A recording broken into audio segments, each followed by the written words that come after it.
This morning, I'm going to talk about a subject that some of you may think is over your head. Some of you may wonder, why is this important? And some of you will be thrilled. I'm going to talk about the monad again today because there was such a good response to last Sunday's talk about it. However, this morning I'm going to be talking basically from the point of view of the secret doctrine. If you've not opened the secret doctrine, the book of the secret doctrine, now's the time to do it. So I had some concerns about presenting such a challenging subject, about the monad last week certainly, and this week still. And yet, we're esoteric students of the wisdom teaching. These are subjects and principles and ideas that we really need to know about. For a period of time in the life of the spark, it's okay to be focused on mundane matters, on religious traditions and concepts and ideas that have been interpreted by the human being. But then there comes a time through the evolution of our spark, our divinity, that we must look beyond the present, that we must understand the origin of life. If we believe in the continuity of life, if we believe in the importance of building the Antakarana bridge, we could also call it the life bridge, then we need to understand the origin of our soul. Otherwise, thinking about building the Antakarana bridge, the life bridge, is just a concept. It's an intellectual idea. It's not a living experience.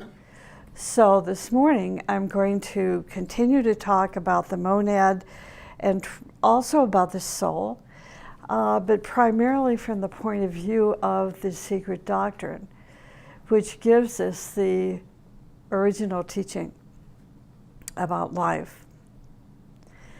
So let me begin with this. There's a reference in the Bible which relates to the monad, and it says, "No one who is not born from above is able to see the kingdom of heaven." I'm going to repeat this. No one who is not born from above is able to see the kingdom of heaven. Now, the esoteric, what does this mean? Above refers to the monadic ray.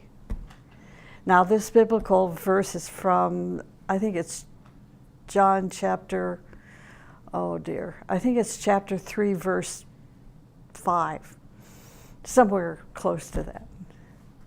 So above refers to the monadic ray.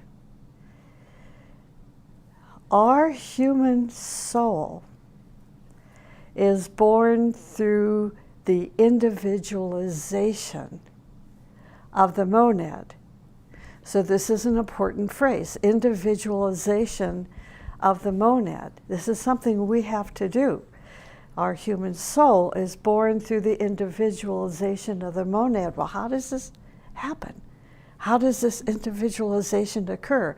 I'm going to talk a little bit about it this morning. Now, this individualization takes place in a womb. We know this, right? We're born from the womb of our mother. Okay, so the monad, the soul, has to be individualized in a womb. What's the womb? The womb is a chalice. The human soul can gradually have the possibility to see the kingdom of God because why?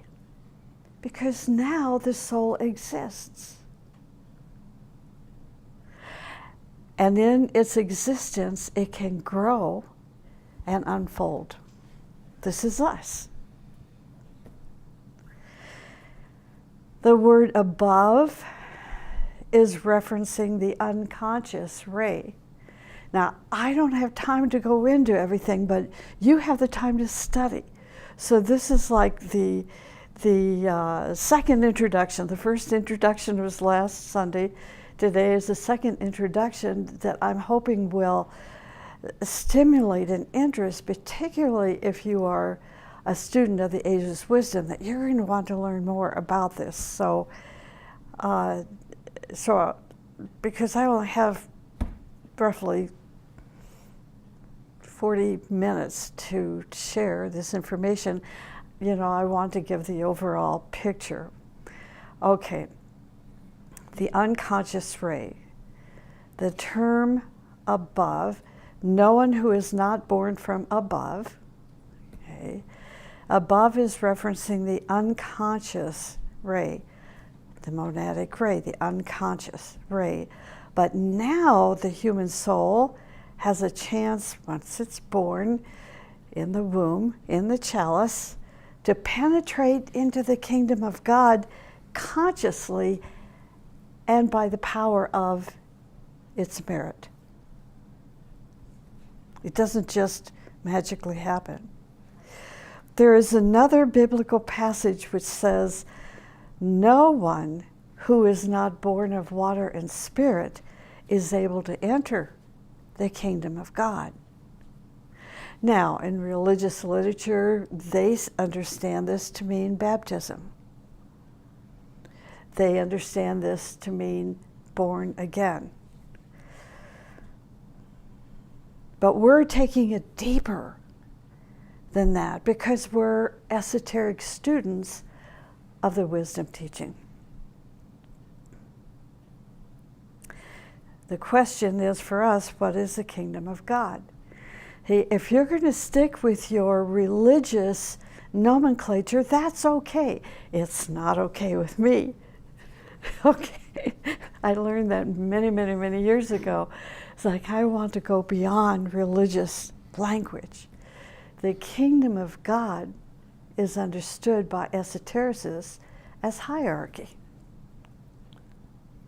The hierarchy of masters. That's the kingdom of God.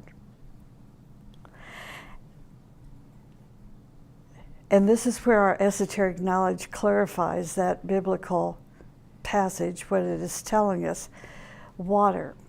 Water. What is water? Water refers to matter. Water refers to matter, and spirit refers to the monadic ray. Water refers to matter, and spirit refers to the monadic ray, the ray. Okay. What are we talking about? Matter in this case. It's the chalice, because the chalice is built by Davic substance. Matter. Monadic ray. So the conceived spark is taking birth in spirit and matter. The monadic ray, the chalice, the womb. Is this not wonderful to know? Now, remember, this is what happened to us. Don't think, oh, this is what I'm reading in a book. Say, no, this is my history. The history of who I am, the history of my soul. Now, if this birth did not take place, if it did not happen, then the soul would have no existence and would not have the opportunity to see the kingdom of God, would not have the opportunity to move into the hierarchy headed by the Christ.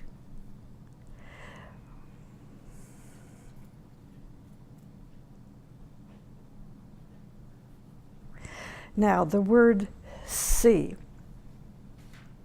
to see the kingdom of God, the word see, this is so amazingly simple. Once we understand it, the word see, S-E-E, refers to achievement, experience, and realization. Achievement, experience, and realization. Achievement, realization, and experience is what we work toward through our own hands and feet, and eventually, as a conscious, awakened soul, we can see hierarchy. We can see the master. We can see hierarchy. We can see Shambhala. We can firsthand experience the cosmic magnet. The human soul, when he is born in the womb of spirit and matter, the chalice, he can then have the opportunity to experience the brotherhood, the hierarchy, and become a member of that superhuman kingdom. Now,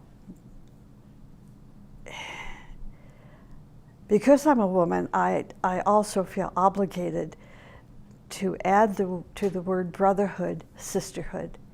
And the reason being for this is that I received an email yesterday from a very knowledgeable, wonderful young man who is on fire with the teaching. And he didn't understand that a master can be a woman, which is called, the term is called Terra. So, some even believe that the mother of the world is the head of hierarchy. If you read the Agni Yoga teaching, this is what it says. The mother of the world is the head of hierarchy. So let's include the term sisterhood with brotherhood. And brothers and sisters are masters and terras of the hierarchy. Okay, thank you for bearing with me. Now, moving on. In the course of centuries, the spark developed various bodies. Now, I'm going really slow here so that your brain can assimilate the ideas a little bit better. The spark developed various bodies. This is going to be important, the two words, the spark developed various bodies, or I'm going to lose you with the rest of the talk, okay? Okay, so the spark developed various bodies with proper senses and conditions to be able to communicate with the life that is running through the various planes or spheres of life, planes and spheres of consciousness. So it's like we read in the biography, various biographies of Helena Rourke, one in particular that we published called The Threshold of the New World, that Helena Rourke was able to travel to Venus. What the heck? We don't have, an airplane that we can get onto that will take us to Venus. So she had a body. Her spark built a particular body that allowed her to travel to Venus, and not only to travel there, to remember the experience and to bring it back and to share a little bit about it with us. So, in the course of centuries, the spark developed various bodies with proper senses. She had to have highly developed senses to be able to recognize life on Venus, and had to be able to tolerate the conditions on Venus to survive and come back into her physical body. Now, the physical body is condensed from the etheric body. When it condensed from the etheric body, it came into existence. Then the astral body began to develop. See, the spark is developing these various bodies. So then the astral body began to develop, and then eventually the mental body began to develop. And the creation of these bodies continues on and on and on beyond the physical, etheric, astral, mental. It is when we enter into the fourth initiation that our consciousness places its focus upon the Buddhic or intuitional plane. That means our spark at some point is going to have to develop that body. So when we take the initiation of consciousness, that fourth initiation, and become an arhat, we have a body built as an arhat. So somebody can say, oh man, I traveled to the Buddhic body, and they still can't pay their bills. It doesn't work that way.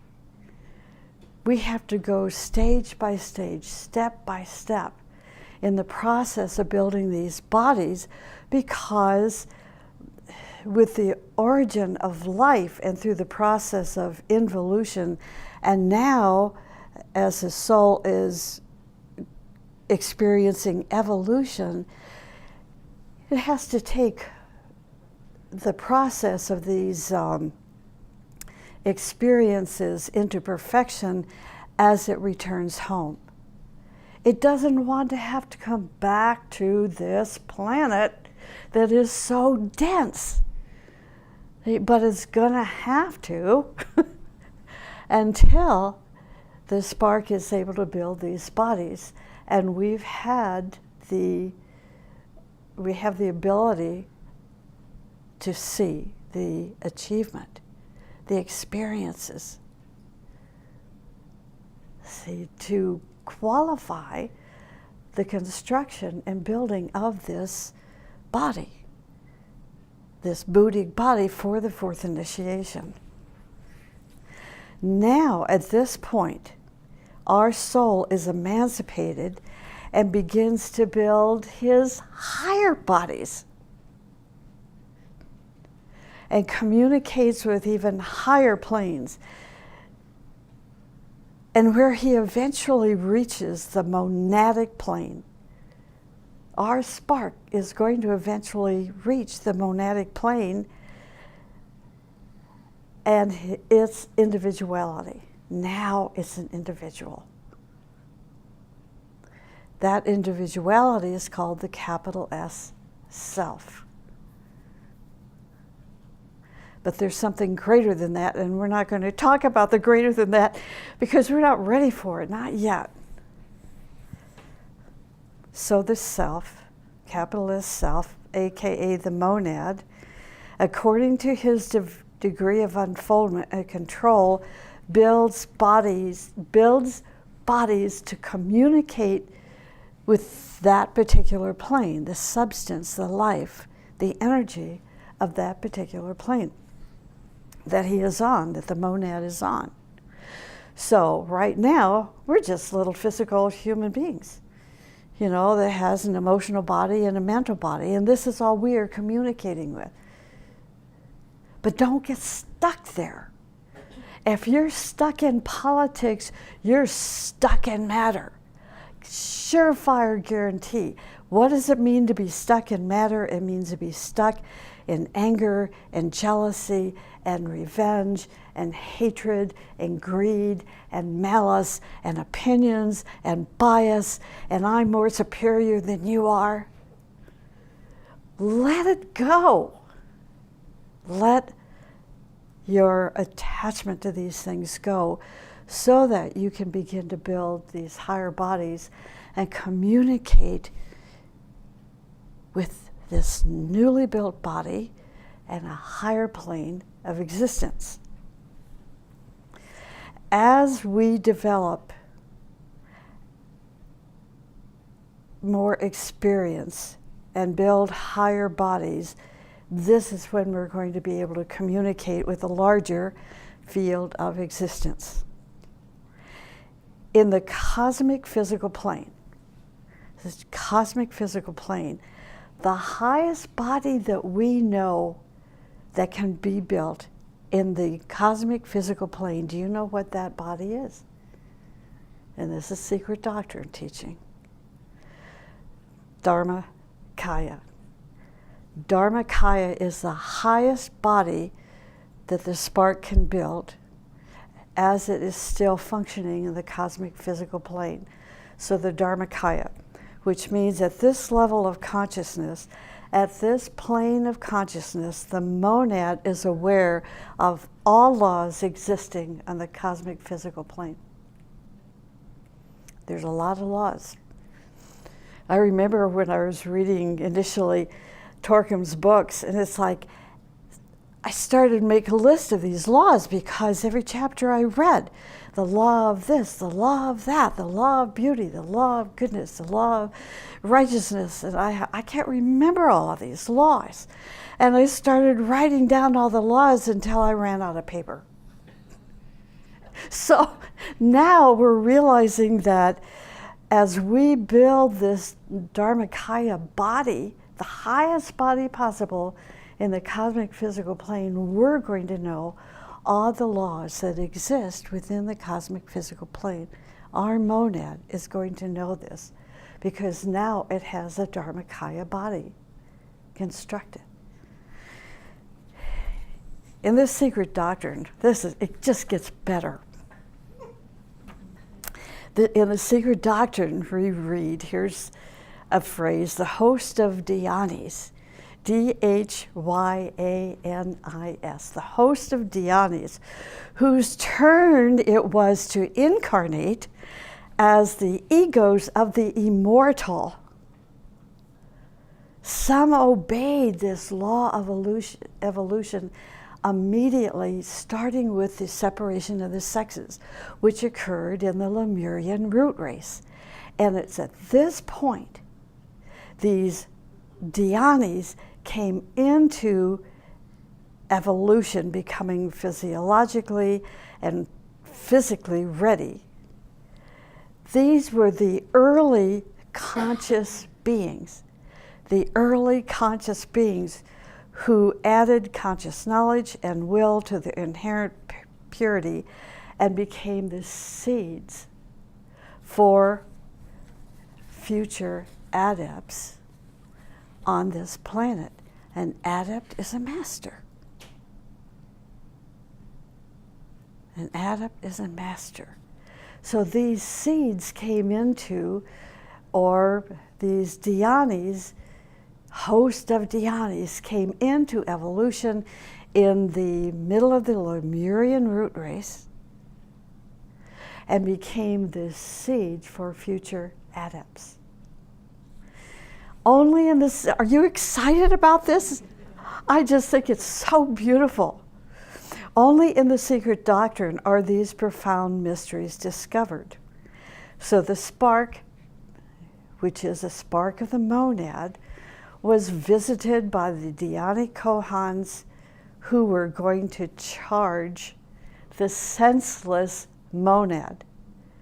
The senseless monad, the unconscious primordial ray, the senseless monad. Now these Kohans came in, charged the senseless monad or the sleeping spark,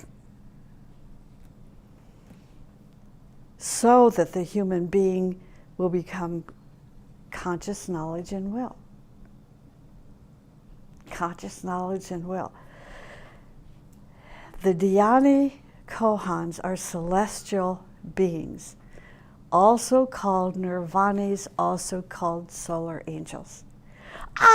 There's something. Solar angel, my best friend. I understand what solar angel means, but we also want to expand our nomenclature to better understand the secret doctrine, and that the solar angel is a term we're really comfortable with. It's very American, to say solar angel. But they are also called nirvanis. And you can read this in the Treatise on Cosmic Fire. If you've studied that book, if you've had the nerve to study that book and understand it. And also called the Dhyani Kohans. Dhyani Kohans, the nirvanis, are all AKA the solar angel. Now, the Dhyanis kindled the lights in the human beings in such a degree that on the path of the history of races, all leaders and saviors and kings and queens came from that group of people that received the host of Dhyanis first.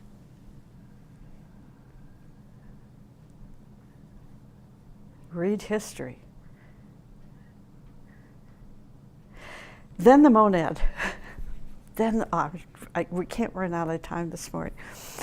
Then the monad, our monad, was gradually trained to release its inherent light, knowledge, and willpower. These are three of the most important and most incredible terms to think about as seed thoughts. We know it as light, love, and power. We know it as intelligence and love and willpower. Light, knowledge, and willpower eventually will lead our spark, our monad, to an independent life. An independent life. What the heck does an independent life mean when we're trying to learn about group consciousness? Oh, I cannot go there. You'll be so mad at me. So let's just look at it this way. To live an independent life means we are releasing the Dhyani from our mechanism. We're releasing the solar angel, and now the spark has already built the physical, astral, emotional, mental body, and is functioning in the light of the higher mind, is ready to move into the spiritual triad. It no longer needs the Dhyani, the solar angel, who has been watching him since the middle of the third race of the Lemurian root race. The third race of the Lemurian root race. The most interesting point here is that those who received the Dhyani before others became semi-divine beings I'm so excited about this, through whom the future adepts came into being.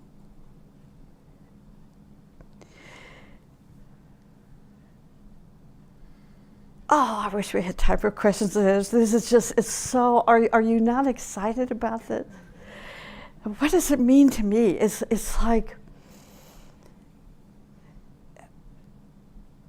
think of the masters that came in, these seeds that came in the middle of the Lemurian, the third race of the Lemurian root race. What they have gone through, what they experienced, what they lived through to become what they are now. And they haven't stopped. They're not stopping at that degree of being a 5th or 6th degree master. They're still moving on. It's so incredibly beautiful. The evolution of this group who first received the host of Dhyani, or celestial beings, transcended those who did not receive them then, or they received them later. Thousands or millions of years later. Okay. All right. Dharmakaya is, now we get more into the secret doctrine. Dharmakaya is, as explained in Theosophy, like space. So this Dharmakaya body, this highest, most body that is, the spark is building in the cosmic physical plane, is like space. This Dharmakaya body is like space. We can't even imagine. Then we have, oh, this is going to blow your mind. Then we have this Sambhogakaya body, which is understood as the sun in space. All these terms are so significant and like a symbol. To understand, okay, Dharmakaya, am I going to build this Dharmakaya body? What about this Sambhogakaya body that represents the sun in space? You're going to recognize this sun in space. What is sun in space? I'm not going to answer it. Then we have the Nirmanakaya. This is the other body. We have the Dharmakaya, the Sambhogakaya, and now the Nirmanakaya body. These are lesser bodies, so to speak. The Nirmanakaya body is the rainbow. It's understood as the rainbow. Now, the innate wisdom of Dharmakaya is that the Dharmakaya body, the highest body that we know on the cosmic physical plane, are you ready for this? Is built of 10,000 initiates. I know. It's built of this Dharmakaya body is built of 10,000 initiates, 9th degree initiates. 10,000 initiates. Then we have the Sambhogakaya body, which is built of initiates of the 7th degree. And then we have the Nirmanakaya that is built of 5th degree initiates. 5th degree initiates, masters. They have a Nirmanakaya body. Perhaps the best way for us to understand these bodies, and this is right from the teaching, is to recognize them as an organized beehives of souls who are in an advanced stage of development. For example, the teaching tells us that Buddha manifests himself in 6 realms.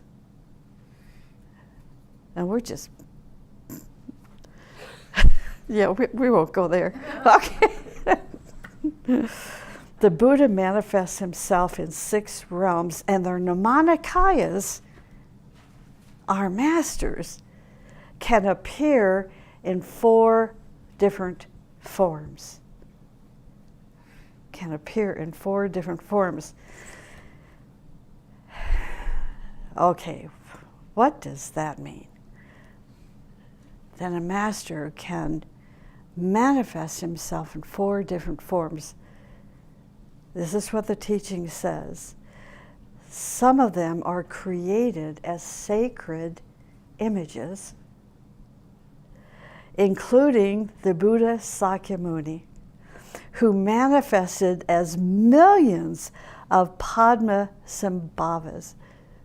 I finally figured that out because I've read so many stories of the Padmasambhava. This is not possible for one entity to do this and this and that all over India, into Tibet, and into China. If you read about the mysteries of the Padmasambhava, you said, man, that guy was all over the place. Including one of the caves I was in was known as the cave of Padmasambhava, which is, according to my understanding, is an entrance into Shambhala. And that entrance we could see, recognize, and touch and feel because there's this huge boulder that was covering the entrance, upon which was a painting that Nicholas Rourke drew. In this dirty old cave. You can't imagine, what a thrill that was. Okay, now I'm going to jump from that into something else because I don't want to saturate us here. Some Buddhists say that the monad is continuous. The Ageless Wisdom says that the mind is continuous, not the mental body, the mind, which is a device to express. The mental body is a device to express the thoughts of the mind, the ideas, the impressions. The continuous mind is called intelligence. So this is another word why we must understand what intelligence is. It's not a PhD degree. It's something greater. Intelligence, love, and willpower are three aspects of our human soul. These three aspects are continuous and are in the process of expanding. These three aspects are manifested through the light of the soul. These three aspects, intelligence, love, and willpower, are manifested through the light of the soul, which we call consciousness. The more intelligence, the more light, the more love, the more willpower we have, the more expanded our consciousness is. Wisdom is a synthesis of light, love, and power. In fact, wisdom is continuous as long as the balance of these three aspects continues. The mind helps us to individualize. Now, this is a very esoteric statement. Don't listen to it, out of Webster's dictionary. Listen to it out of the esoteric teaching. The mind helps us to individualize. Wisdom or consciousness makes us fuse with the one consciousness and act as that consciousness. Consciousness is the Buddhic nature. Consciousness is the Buddhic nature, the light that manifests through the soul. Now, in the Pythagorean Brotherhood, the disciples had to be silent for 5 years until they built a foundation of understanding of the teaching. This gives you time to assimilate and drink deeply from the teaching, these 5 years, without becoming delusional about what you read or hear others speak. See, I'm seeing today some real idiotic, stupid statements being published on Facebook and these other, messengers and so on and so forth. People that have studied the teaching without a teacher, and they think they understand the teaching, and now they're acting stupid, which is part of the process of why we have other great ones coming in to give us the teaching once again so we can begin to interpret it correctly. So Pythagoras had it right. He said, if you're coming into my school, you're going to study for 5 years and keep your mouth shut. And that way you have to assimilate these teachings. 5 years of emptying yourself of all kinds of nonsense. Then you have knowingness. 5 years of silence is true meditation. You focus on a seed thought and you put yourself into the silence for a few minutes like we did this morning. During that time of silence, a thought or idea is impressing your consciousness. Then you leave this silence and the seed thought becomes a manifestation becomes a manifested form. The seed thought becomes a manifested form and begins to build upon itself. Mommy and Daddy want to have a baby, and you're conceived in love. And then a form takes place. You come from that etheric body into the physical body. White Mountain came into a manifested form from an idea that was impressed in the consciousness and finally came into physical existence. We leave the silence, and the seed thought becomes a manifested form and begins to build upon itself. Now you have knowingness. I tell you what, I think I'm going to have to end there because it's almost 11:30. And I apologize for this, but I think we've had you've heard a lot this morning. And thank you for being here to listen. It's wonderful to be able to share these ideas. Otherwise, my 4 dogs just sit there and they don't understand a word I'm saying. I know. It's so Bailey sits there. I know if I listen to her long enough, I'll get a cookie. Okay, so continue your studies about the monad, and now maybe you'll be, if you haven't already, be ready to open up the book of the Secret Doctrine, those stanzas of Dzan, begin to understand them more.